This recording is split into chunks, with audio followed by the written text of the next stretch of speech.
Je suis encore d'une génération marquée par un certain nombre d'imaginaires de mon enfance, et quand j'entends ce récit de la mer Rouge, je vois Charlton Heston, grand film de Cécile B. DeMille, Les 10 Commandements, et la mer avec des effets spéciaux extraordinaires quand on les renvoie avec le recul. Bref, c'est ce qui a habité mon imaginaire et c'est comme ça que je me représentais cette traversée de la mer Rouge. Sans doute d'autres parmi vous, d'autres générations, ont d'autres imaginaires. Et c'est tant mieux. Parce qu'évidemment, ce récit ne joue pas sur l'historicité de l'événement, mais bien sur les symboles. Nul n'est besoin de chercher à savoir où c'était exactement, ou bien comment, à la rigueur, un phénomène soi-disant scientifique viendrait corroborer ce récit. L'essentiel de ce récit est ce qu'il dit, la symbolique fondatrice et créatrice de ce récit. Fondatrice. La semaine dernière, le rabbin Tom Cohen nous rappelait que Pessah, la Pâque juive, Pessah, le passage, c'est initialement le passage de l'ange au-dessus des maisons des Égyptiens et des Hébreux, mais plus largement le passage vers un ailleurs. C'est la fondation du peuple d'Israël que ce passage. D'ailleurs, le mot hébreu vient du verbe haber qui veut dire traverser. Les Hébreux, ce sont ceux qui ont traversé, qui traversent encore. Fondatrice pour nous chrétiens, avec notre manière de célébrer Pâques. Pour nous chrétiens, le passage de la mort du Christ à sa vie ressuscitée. Sans la mer Rouge, il n'y a pas de peuple d'Israël, de peuple hébreu qui traverse. Sans résurrection, quel que soit le sens que l'on donne, comme on interprète cette résurrection, il n'y a point de christianisme. C'est donc le passage qui fonde nos religions. C'est une logique aussi créatrice. Ces deux récits de traversée de la mer ici, ou plus tard de la mort avec le Christ, sont des récits de création un peu à la manière de Genèse 1, vous savez, cette création en 6 jours, qui passe du chaos à un ailleurs possible, à une harmonie qui est créée. Ce récit de Genèse 1, d'ailleurs, dans la liturgie juive, est mis en parallèle avec celui de la sortie d'Égypte. Parce que la sortie d'Égypte, comme la création en 6 jours, symboliquement évidemment, le monde n'a pas été créé en 6 jours, on le sait bien, mais symboliquement désigne aussi nos existences qui vont régulièrement du chaos vers l'harmonie, et après l'harmonie, parfois le chaos revient. Et pour aller un peu plus loin, grattons un peu ce texte. Les Hébreux sortent d'Égypte. Égypte se dit en hébreu Mitzraïm, ce qui veut dire l'étroitesse, ici au pluriel, qui veut dire même l'angoisse, les angoisses. Sortir d'Égypte, c'est donc sortir de ces angoisses et de l'oppression réelle, l'esclavage, qui est mentionné dans le texte, mais aussi de cette oppression intérieure que l'on peut avoir, qui peut tous parfois nous ronger, de nos peurs, de nos angoisses face à l'incertitude de notre lendemain. Deuxième chose, pour gratter encore un peu, comme pour renforcer ce symbole de sortie de la peur, le peuple hébreu, vous le savez, à mon grand regret, au grand plaisir de quelqu'un qui est ici, est un peuple plus de montagne que de mer. Bon, je suis marin. Et ce peuple hébreu n'aime pas la mer, mais vraiment pas du tout.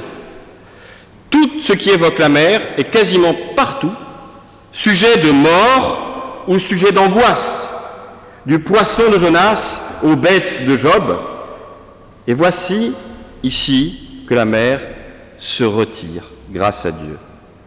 Encore une fois, comme si Dieu écartait nos peurs de notre vie pour nous laisser avancer, pour nous laisser passer vers un lendemain possible.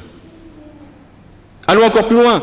Comme pour accomplir ce symbole de sortie de la peur, les récits de Pâques, du tombeau vide, dans nos évangiles, feront dire à un ange ou au Christ lui-même ressuscité cette phrase souvent reprise dans nos églises, « N'ayez pas peur ». On est donc bien dans ce passage, dans ces passages, dans une logique de sortie de la peur, de sortie de l'angoisse. Oui, cette libération de l'Égypte est une vraie et belle libération qui nous met symboliquement, encore aujourd'hui, en marche. C'est la naissance de l'espérance, de cette capacité de voir demain avec un peu plus de confiance. Mais pas de manière passive ni magique. La religion n'est pas une baguette magique qui va transformer votre demain en paradis. Il faudra 40 ans, chiffre symbolique pour dire longtemps, pour atteindre la terre promise pour le peuple hébreu. Il faudra 36 heures entre la mort de Jésus sur la croix et la découverte de son tombeau vide le dimanche matin. Il a fallu 6 jours pour que le chaos du monde devienne une belle création harmonieuse. Il nous faut toujours du temps et de l'action pour faire le chemin de demain.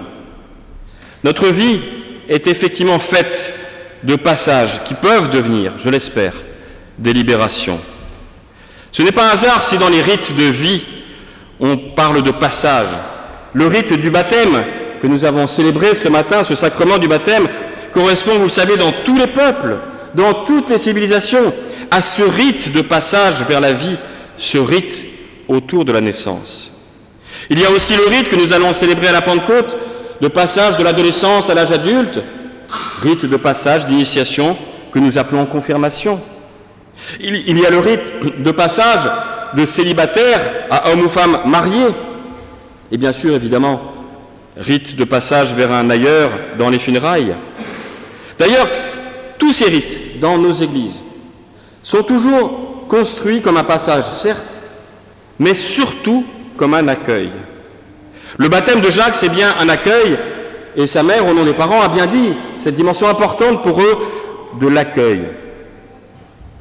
Alors, si l'on revient à ce texte de la sortie, certains psychanalystes ou psycho-exégètes, je ne sais pas comment il faut les appeler, mais qui essayent de lire autrement nos textes bibliques pour les éclairer, pour les faire raisonner, parler, parlent du passage de la mer Rouge comme un accouchement du peuple qui passe par les eaux et permet la vie libérée et autonome du peuple qui va désormais grandir. Mais dans nos vies, aujourd'hui c'est un passage joyeux, il existe bien des passages joyeux, heureusement, nos fêtes de famille, nos anniversaires, mais aussi des passages tragiques, nos pertes, nos souffrances, nos maladies. Et nous évoquions avec Pauline, la maman de Jacques, qui est médecin, qui est pédiatre, la question de la souffrance des bébés, de la fin de vie, même pour un enfant, ces passages tragiques, affreux. Mais ce texte ici ne vient pas plus que d'autres d'ailleurs, justifier en quoi que ce soit ces passages douloureux. Mais il essaye à sa manière de nous dire comment aller vers un meilleur. Dieu n'est pas à l'origine de nos souffrances, mais plutôt à l'origine de nos résurrections, c'est-à-dire de nos capacités à rebondir malgré tout. Lorsque, dans le texte, symboliquement, Dieu, au travers de l'action d'ailleurs de Moïse, tue les Égyptiens, pas un ne réchappa, dit le texte. C'est bien aussi ce symbole intérieur qu'il tue nos angoisses, nos Mizraïm, nos freins, nos poids, bref, tout ce qui nous empêche d'avancer. Et c'est aussi cela le symbole du baptême, et on l'oublie souvent. Le baptême utilise de l'eau, qui est le symbole de la vie, parce que surtout dans le désert, sans eau, il n'y a pas de vie, mais qui est le symbole aussi de mort, de la noyade, surtout pour ce peuple qui n'aimait pas se baigner. Mais dans le baptême, il y a effectivement ce symbole du passage. Et autrefois, vous le savez, aux origines du christianisme, les baptistères étaient des véritables piscines en forme de croix, et on entrait d'un côté, symboliquement on s'y noyait, et on ressortait de l'autre côté pour ressusciter. Passer. Nos vies sont faites de passages, mais qui deviennent aussi des accueils. Passer, c'est bien, mais vers quoi? Vers qui? Quelles sont, nous, aujourd'hui, nos terres promises? Non pas nos promesses de campagne, mais nos terres promises. Ce texte vient nous dire que tous nos passages sont aussi des accueils par d'autres. Lorsque Jacques est né, il a été accueilli bien sûr par ses parents et ses 2 sœurs, par toute sa famille, ses amis, son parrain, sa marraine, mais aujourd'hui par nous tous. Il y a donc dans tout passage un accueil qui suit. C'est cette présence d'amour humain mais aussi spirituel qui nous fait avancer. Ce passage devient alors un passage de relais pour que l'autre, Jacques en l'occurrence, grandisse et vive sa propre vie. C'est une manière aussi de recouper une seconde fois, si je peux dire, le cordon ombilical. Mais de la même manière, Dieu nous laissera la liberté dans nos choix et nos expressions de foi, afin que nous puissions nous aussi construire nos propres existences. Et sans doute accueillir à notre tour ceux qui passent, ceux qui nous rejoignent, ceux qui nous croisent sur nos routes. Il nous faut passer pour grandir. Mais grandir, c'est aussi atteindre l'âge de raison, c'est grandir en force et en sagesse. Notre effort est sans doute de trouver en nous les ressources pour atteindre cet âge de raison de la foi, cet âge de raison de l'expression théologique. Sans doute cet effort est-il encore important, car il passe par bien des renoncements. Renoncer à des dogmes trop étriqués parfois ou trop imposés qui infantilisent l'être humain pour le limiter à un réceptacle de croyances absurdes. Renoncer peut-être aussi à des rites qui parfois forgent simplement une identité communautaire, mais obligent les individus à laisser leur raison au vestiaire de nos églises. Renoncer à croire que le salut se trouvera seulement dans le ciel, peut-être, un jour, on l'espère. Non, l'âge de raison de la foi est une transition, un apprentissage, un passage, une Pâque. Nous sommes tous des chrétiens apprentis, Jacques bien sûr, mais nous tous, ici, maladroits, parfois chahuteurs, mais aussi des enfants curieux d'apprendre bien des choses et non simplement de les répéter. Alors nous viderons encore bien des tombeaux de certitude pour vivre une belle résurrection de nos convictions. Nous renoncerons ensemble au biberon, à l'infantilisation en cheminant avec patience, peut-être, vers l'âge adulte du christianisme. Peut-être un jour, on l'espère. Amen.